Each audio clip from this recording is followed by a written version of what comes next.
பாடை காவடி நேர்த்திக்கடன். கும்பகோணத்துலேருந்து மன்னார்குடி போகிற வழியில் வலங்கைமான்கிற ஊரில் சாலை ஓரத்தில் ஒரு மகா மாரியம்மன் கோயில் இருக்குது. அங்கே பாடை காவடி எடுத்து நேர்த்திக்கடன் செய்கிறாங்க. தீராத நோயால் உயிருக்கு போராடுறவங்க மகா மாரியம்மன்கிட்ட உயிர் பிச்சை வேண்டுறாங்க. வேண்டுதல் நிறைவேறியவுடன் பாடை காவடி எடுத்து வேண்டுதலை நிறைவேற்றுறாங்க. அப்படின்னா அதில் ஒரு சடலம் போல் படுத்துக்குவாங்க. அந்த காவடியில் சடலம் போல் படுத்துக்கிட்டு கோயிலை சுற்றி நேர்த்திக்கடன் செலுத்துகிறாங்க. இந்த கோயில் பக்கத்தில் குடமுருட்டி ஆறு ஓடுது. அதில் குளிச்சுட்டு பாடையில் படுக்க வச்சு அவர் தலையையும் தாடையும் சேர்த்து ஒன்றா கட்டிடுவாங்க. கால் கட்டை விரல்லையும் சேர்த்து கட்டுவாங்க.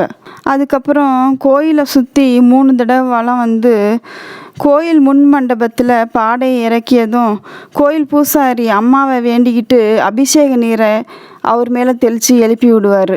கோயில் எப்போ திறந்துருக்குன்னு பார்த்தா காலையில் 5 மணிலேருந்து மதியம் 1 மணி வரைக்கும், அப்புறம் சாயந்தரம் 4 மணிலேருந்து இரவு 9 மணி வரைக்கும் திறந்துருக்கும்.